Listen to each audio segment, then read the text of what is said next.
Assalamualaikum warahmatullahi wabarakatuh. Perkenalkan nama saya Arko Fernanda Wibawa dengan rekan-rekan kelompok saya yaitu ada Nazif Zini Gumilang dan juga Dilan Nur Wahid.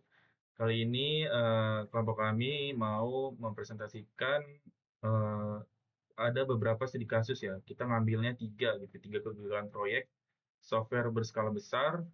Ada Client Capital, Terap 25 dan Ariane 5. Next slide. Nah, jadi di agenda presentasi ini kita mempresentasikan tiga studi kasus ya.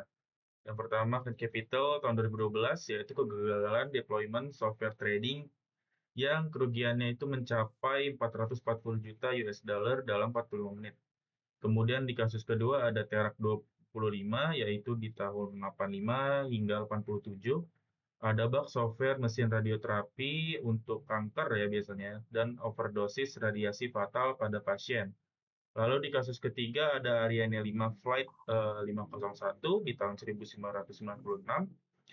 yaitu software use tanpa validasi, roket senilai 370 juta US dollar meledak 40 detik setelah lepas landas. Oke, next slide. Nah, yang pertama saya akan membahas kasus pertama, yaitu Knight Capital Group, kegagalan deployment software trading. Nah, Knight Capital itu adalah salah satu market terbesar di Wall Street ya. Wall Street merilis kode baru untuk mendukung program perdagangan retail NYSE. Proses deployment manual gagal memperbarui satu dari 8 server, sehingga kode lama atau bisa disebut power peg yang sudah usang aktif kembali secara tidak sengaja dan memicu jutaan order otomatis yang tidak terkendali. Jadi di sini itu dia kasusnya ada bug gitu ya. Jadi dia menggunakan kode lama, lalu dia mengorder ya. Wall Street itu kayak trading-trading eh, semacam itu lah ya. Pokoknya dia jual beli. Jadi dia otomatis memicu beli otomatis gitu. Jadi dia nggak diatur. Nah, ini dia itu mendapat kerugian sebesar 440 juta US dollar dan 4 juta transaksi yang tidak terkendali. Nah, yang saham yang terdampak itu ada cukup banyak ya. Di sini ada 154. Nah, akar masalah kualitasnya itu tidak ada automated regression testing, proses deployment manual tanpa validasi konsistensi di seluruh server, serta kode lama yang tidak pernah benar-benar dihapus dari sistem produksi. Oke, mungkin next lagi. Lalu yang kedua di sini ada kasus kedua yaitu Terak 25 ya, bug software pada mesin radioterapi kanker ya. Nah, Terak 25 itu mesin radioterapi kanker yang menghilangkan pengaman perangkat keras hardware interlock dari generasi sebelumnya dan mengandalkan software sebagai satu-satunya pengaman.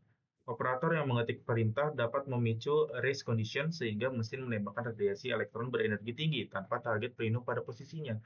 Berarti di sini, dia itu asal nembak gitu ya, si mesinnya ini asal nembak dengan berenergi tinggi tanpa ada pelindung pada posisinya. Alhasil banyak pasien yang, meninggal dunia gitu ya. Nah, overdosis, sorry. Nah, di sini kasus overdosisnya itu 6 ya, tercatatnya 6, dosis radiasi dari seharusnya itu 100 kali lebih banyak berarti ya, dan hardware interlock pengamannya itu 0. Nah, akar masalah kualitasnya di sini adalah race condition pada model switching model, overflow pada variable flag yang melewati pengecekan keamanan, serta sikap manajemen yang terlalu percaya diri pada software dan mengabaikan laporan awal dari rumah sakit. Oh, berarti di sini akar masalahnya itu dia menganggap remeh laporan awal dari rumah sakit. Makanya dia terlalu percaya diri sama mesinnya, padahal mesin itu ada bug seperti itu. Mungkin untuk slide-slide berikutnya akan dilanjutkan oleh rekan saya. Oke, di sini kita akan masuk ke slide 5, yaitu ada kasus ketiga datang dari dunia kedirgantaraan, Ireland 5 Flight 501 tahun 1996. Nah, roket Ireland 5 ini adalah proyek unggulan Badan Antariksa Eropa atau ESA dalam peluncuran perdananya. Tim pengembangan memutuskan untuk menggunakan ulang modul software Inertial Reference System dari roket Ireland 4 pendahulunya, dengan alasan efisiensi dan kepercayaan bahwa software sudah terbukti bekerja dengan baik. Nah, masalahnya tidak ada yang melakukan pengujian ulang terhadap lingkungan operasi Ireland 5 yang berbeda. Ariane 5 memiliki kecepatan horizontal yang jauh lebih besar dari Ariane 4 saat sistem mencoba mengkonversi data kecepatan dari informasi 64 bit ke 16 bit, nilai yang masuk jauh melebihi batas maksimum. Hasilnya, hanya 40 detik setelah lepas landas, roket senilai 370 juta dolar meledak di udara semua karena satu baris kode yang tidak dilindungi proteksi overflow. Akar masalahnya jelas, software warisan digunakan kembali tanpa rekrutmen, analisis ulang, dan tanpa pengujian ulang terhadap lingkungan operasi yang sudah berubah secara signifikan. Oke, di slide berikutnya kita melihat ada analisis manajemen kualitas kenaik kapital.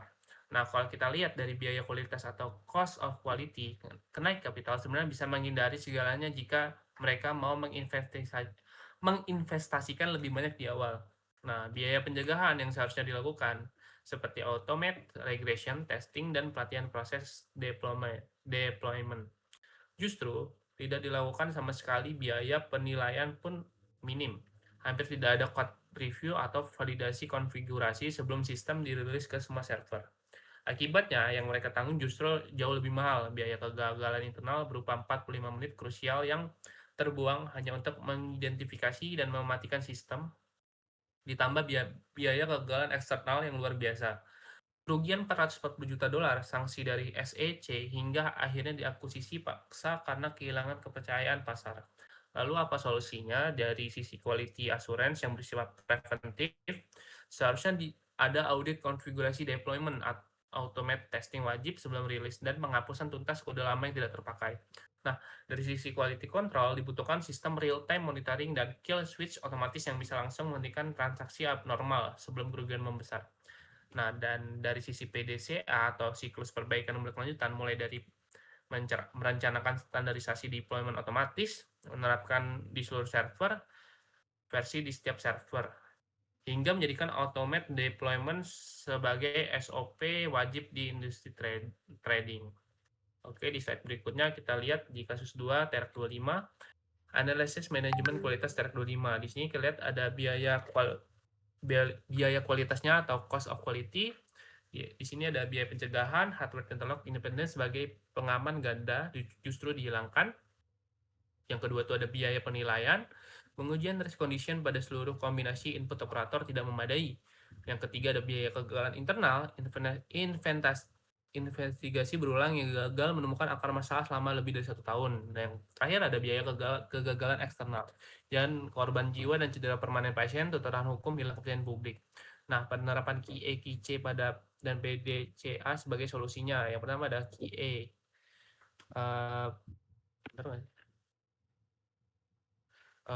Pertama ada QA preventif, mempertahankan hardware interlock sebagai pengaman independen, bukannya mengandalkan software safety check. Yang kedua ada QC, quality control.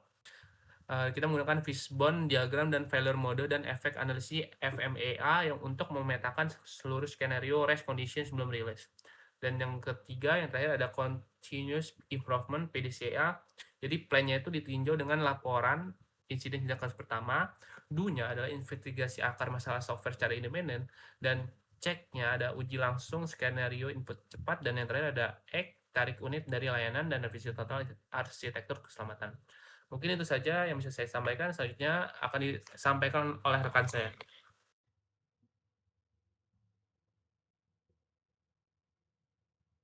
Oke, baik. Izin melanjutkan. Ini udah slide selanjutnya. Di kasus 3 ini ada Ariane 5 Flight 501 tahun 1996, di mana di sini analisis manajemen kualitas Ariane 5 Flight 501. Di sini ada biaya kualitas, cost of quality, biaya pencegahan, rekrutmen, analisis ulang untuk software yang digunakan kembali atau diabaikan. Biaya penilaian, simulasi dan pengujian software pada profil terbang Ariane 5 yang baru tidak dilakukan. Nah, kemudian ada biaya kegagalan internal, investigasi inquiry board pasca peluncuran untuk menemukan akar masalah. Nah, yang terakhir ada biaya kegagalan eksternal, kerugian 370 US dollar, 370 juta US dollar, kehilangan satelit, mundurnya kepercayaan terhadap program Ariane. Nah, di sini ada penerapan Q&A, QC, dan PDCA sebagai solusi. Quality assurance preventive, wajib melakukan rekrutmen dan desain review ulang setiap kali software warisan digunakan pada sistem atau lingkungan operasi baru. Yang kedua ada quality control alat analisis. Pengujian batas ini nilai board value testing khususnya pada variabel numerik yang berpotensi overflow di luar rentang yang diasumsikan. Kemudian ada continuous improvement PDCA. Plan identifikasi seluruh model software warisan, DO uji ulang pada simulasi trayektor baru, cek bandingkan hasil dengan spesifikasi dan standarisasi, validasi ulang software, reuse pada seluruh proyek ESA berikutnya. Slide selanjutnya. Nah, di sini kita masuk ke perbandingan 3 studi kasus. Dari mulai aspek, Kani Capital, Trik 25, dan Areani 5. Mulai dari domain. Kita lihat dari Knik Kapitalnya fintech dan trending. Kemudian Trik 25 healthcare credit and medis. Kemudian Areani 5 ada aerospace. Nah, jenis kegagalannya itu ada deployment tidak divalidasi, hardware safety dihilangkan dan software reuse tanpa uji ulang. Kemudian alat QC relevannya ada monitoring real time, feedback diagram FVMI, dan Bodri value testing. Dampak utamanya ada kerugian finansial 440 juta US dollar, korban jiwa dan cedera, hilangnya roket dan satelit 370 juta US dollar. Pembelajaran kunci, otomasi deploy dan kill switch. Kemudian software tidak boleh dijadikan satu-satunya pengaman. Nah, software paling lama wajib divalidasi ulang. Oke, slide yang selanjutnya. Saudara Nazib. Nah, kesimpulannya kita masuk ke bagian simpulan. Kualitas bukan tahap akhir tetapi budaya sepanjang proyek. Nah, dari ketiga kasus menunjukkan bahwa kegagalan kualitas jarang disebabkan satu kesalahan tunggal, melainkan akumulasi lemahnya proses Q&A pada preventif di sepanjang siklus proyek. Kemudian, biaya kegagalan internal dan eksternal sejauhnya lebih besar dibandingkan biaya pencegahan dan penilaian, berlaku di semua industri keuangan, kesehatan maupun kedirgantaraan. Nah, yang terakhir itu ada penerapan Q&A preventif alat QC seperti Fishbot, MVMI, serta siklus PDCA secara konsisten adalah kunci mencegah kegagalan berulang pada proyek TI ke depannya. Mungkin sekian dari presentasi kita. Kita akan masuk ke sesi pertanyaan ya, mungkin dari teman-teman semuanya yang audiens yang ingin bertanya, kita persilahkan. Izin bertanya. Baik, dipersilakan Saudara Wahyu. Oke, jadi saya punya pertanyaan gitu ya. Pada kasus Kenaik Capital gitu ya, pada tahun 2012 itu apa sih yang menjadi akar masalah utama sehingga menyebabkan kerugian sebesar 440 juta US dollar hanya dalam 45 menit gitu. Oke, mungkin saya akan menjawabnya ya untuk Saudara Wahyu tadi pertanyaannya ya. Jadi akar masalah yang menyebabkan kerugian Wall Street itu nyampe 440 juta US dollar itu adalah proses deployment-nya yang masih manual dan dia itu tidak divalidasi secara konsisten di seluruh perusahaan gitu ya, di seluruh server. Jadi satu dari 8 server itu tidak terpantau. Dia itu malah menggunakan kode lama, yaitu PowerPack tadi ya, di presentasi yang sudah dijelaskan itu namanya PowerPack kodenya. Nah, dari kode itu dia itu membeli otomatis nih saham-sahamnya gitu lah. Dari situ karena dia membeli otomatis, maka dia rugi sebanyak 440 juta dolar. Dan juga sahamnya itu yang kena dampak itu sebanyak 154. Nah, mungkin gitu aja sih jawaban. Apa cukup?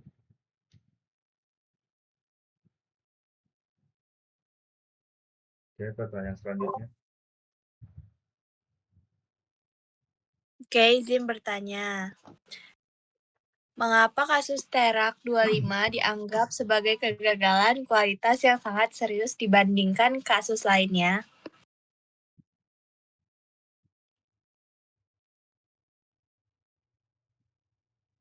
Sudah ada Dira, mau dijawab?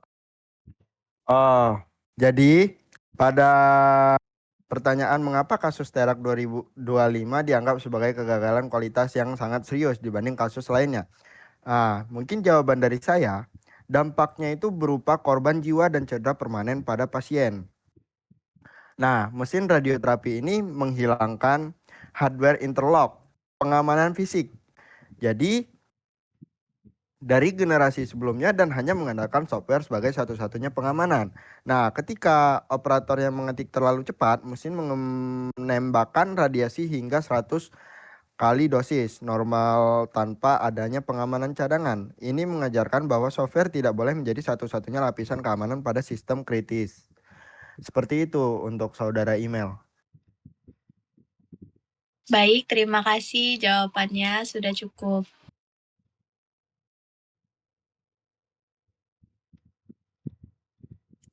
Oke, mungkin itu presentasi dari kelompok kami yang sudah menjelaskan.